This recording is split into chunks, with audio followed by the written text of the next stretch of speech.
بسم اللہ الرحمن الرحیم۔ السلام علیکم پیارے دوستو۔ ایک دن ملکہ خزران بڑی شان و شوکت سے اپنے محل میں بیٹھی ہوئی تھی کہ ان کی لونڈی نے آ کر عرض کیا، ملکہ عالم محل کے دروازے پر ایک بہت ہی لاچار، خستہ حال، غریب عورت کھڑی ہے اور وہ ملکہ کی خدمت میں حاضر ہو کر کچھ عرض کرنا چاہتی ہے۔ ملکہ نے کہا کہ اس عورت کا حسب نسب پوچھ لو اور یہ بھی معلوم کرو کہ اس کو کس چیز کی ضرورت ہے۔ لونڈی نے باہر آ کر اس غریب عورت سے اس کا حسب نسب پوچھا۔ اس نے اپنا نام، نسب، خاندان سب کچھ بتا دیا، لیکن اس نے یہ نہیں بتایا کہ ملکہ سے کیوں ملنا چاہتی ہے۔ بس اس کا ایک ہی جواب تھا کہ اس نے جو کچھ کہنا ہے ملکہ کے سامنے کہنا ہے۔ لونڈی نے آ کر اس عورت کا جواب ملکہ کو سنایا تو ملکہ بہت حیران ہوئی۔ اس وقت حضرت عبداللہ بن عباس رضی اللہ تعالیٰ عنہ کی پڑپوتی حضرت زینب بنت سلیمان رضی اللہ تعالیٰ عنہ بھی ان کے پاس بیٹھی ہوئی تھی۔ وہ بنو عباس کے خاندان میں بہت ہی عقل مند مانی جاتی تھی۔ ملکہ نے ان سے مشورہ کیا کہ اس عورت کو اندر آنے کی اجازت دوں یا ملنے سے انکار کر دوں۔ انہوں نے فرمایا، ضرور بلواؤ، دیکھیں تو صحیح وہ کیا کہنا چاہتی ہے۔ چنانچہ ملکہ نے لونڈی کو حکم دیا کہ اس کو اندر آنے کی اجازت دے دی جائے۔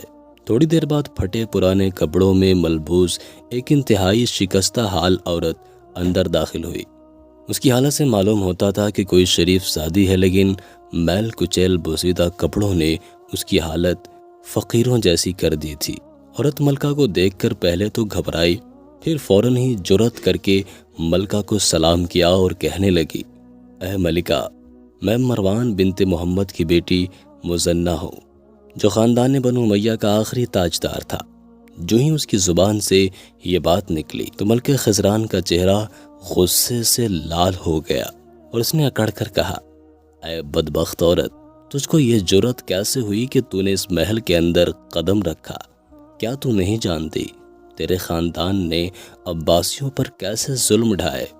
اے سنگ دل عورت، کیا تو وہ دن بھول گئی کہ جب بنو عباس کی بوڑھی عورتیں تیرے پاس التجا لے کر گئی تھیں؟ تو اپنے باپ سے سفارش کر کے میرے شوہر مہدی کے چچا امام محمد بن ابراہیم کی لاش دفن کرنے کی اجازت لے دے۔ کمبخت عورت، خدا تجھے ڈبوئے، تو نے معزز اور مظلوم عورتوں پر ترس کھانے کی بجائے انہیں ذلیل کر کے محل سے نکلوا دیا تھا۔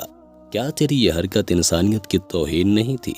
مانا کہ آپس میں دشمنی تھی، لیکن پھر بھی ایک بے بس اور لاچار دشمن کے ساتھ ایسا سلوک جائز نہ تھا۔ خدا کا شکر ہے کہ اس نے تجھ سے حکومت چھین لی اور تمہیں ذلیل کیا۔ مزنہ، خیریت اسی میں ہے کہ تم فوراً واپس چلی جاؤ۔ چنانچہ ملکہ کی یہ باتیں سن کر مزنہ بالکل مایوس نہ ہوئی اور مسکرا کر بولی، بہن، اپنے آپ سے باہر نہ ہو، جو کچھ میں نے کیا اللہ سے اس کی سزا پالی، اسی ذات ہی نے تو مجھے آپ کے سامنے لا کر کھڑا کر دیا ہے۔ کیا تمہیں معلوم نہیں کہ میں بھی کسی وقت آپ سے زیادہ شوخ اور مغرور تھی، بے حد گھمنڈی تھی، دولت میرے گھر کی غلام تھی، مجھے اپنے حسن پر بڑا ناز تھا، مجھ کو تکبر اور اکڑ نے اندھا کر دیا تھا۔ کیا تم نے نہیں دیکھا کہ جلد ہی زمانے نے اپنا ورق الٹا دیا؟ اللہ تعالیٰ نے اپنی تمام نعمتیں مجھ سے چھین لی اور اب میں ایک فقیر سے بدتر ہوں۔ کیا تم چاہتی ہو کہ تمہارے ساتھ بھی یہی کچھ ہو؟ اتنا کہہ کر مزنہ نے تیزی سے باہر کا رخ کیا، لیکن چند قدم ہی جا پائی تھی کہ خزران نے دوڑ کر اسے پکڑ لیا اور چاہا کہ گلے لگا لے، لیکن مزنہ نے پیچھے ہٹ کر کہا، خزران، سنو، تم ملکہ ہو اور میں ایک غریب اور بے کس عورت ہوں، میرے کپڑے بوسیدہ اور غلیظ ہیں، میں اس قابل نہیں کہ ایک ملکہ مجھ سے بغل گیر ہو۔ خزران نے آبدیدہ ہو کر لونڈیوں کو حکم دیا کہ مزنہ کو لہلا دو اور اعلیٰ درجے کی پوشاک پہنا دو، پھر اسے میرے پاس لے آؤ۔ لونڈیوں نے ملکہ کے حکم کی تعمیل کی۔ چنانچہ اس وقت مزنہ کو دیکھ کر یہ معلوم ہوا کہ چاند بادل سے نکل آیا ہے۔ خزران بے اختیار مزنہ سے لپٹ گئی، پاس بٹھایا اور پوچھا، آپ کے لیے دسترخوان بچھواؤں؟ مزنہ نے کہا، ملکہ، آپ پوچھتی کیا ہیں؟ آپ کے محل میں مجھ سے زیادہ اور کون بھوکا ہوگا؟ فوراً دسترخوان بچھا دیا گیا۔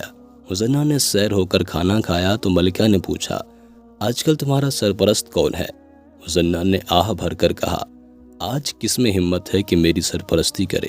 مدتوں سے درد کی ٹھوکریں کھا رہی ہوں، کوئی رشتہ دار بھی تو دنیا میں موجود نہیں، کہ اس کے پاس جاؤں، بس کچھ رشتہ داری ہے تو اسی گھرانے سے، یعنی تمہارے خاندان والوں سے۔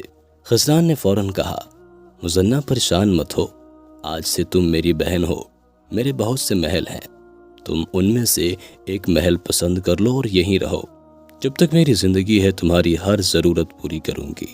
چنانچہ مزنہ نے ایک عالیشان محل پسند کیا اور خسران نے ان میں تمام ضروریات زندگی، لونڈیاں، غلام مقرر کر دیے اور ساتھ ہی 5 لاکھ درہم نقد بھی اس کے حوالے کر دیے کہ جس طرح جی چاہے تم خرچ کر لو۔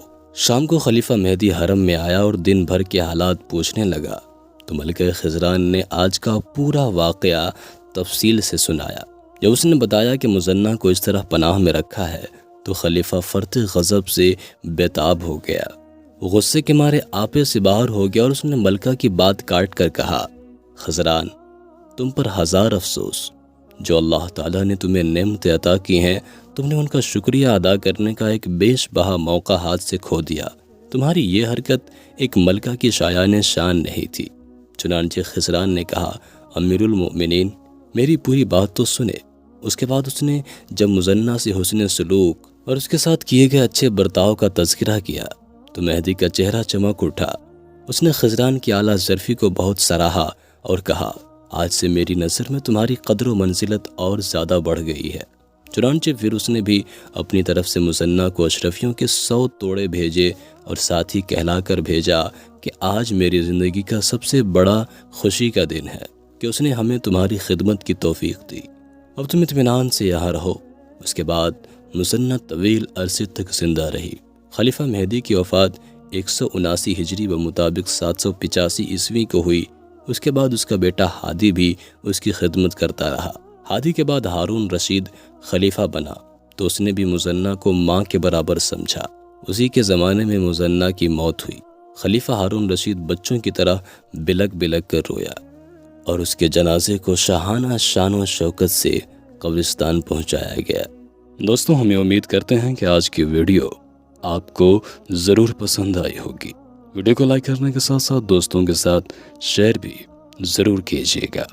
اپنا اور اپنے پیاروں کا بہت سارا خیال رکھیے گا۔ اللہ حافظ۔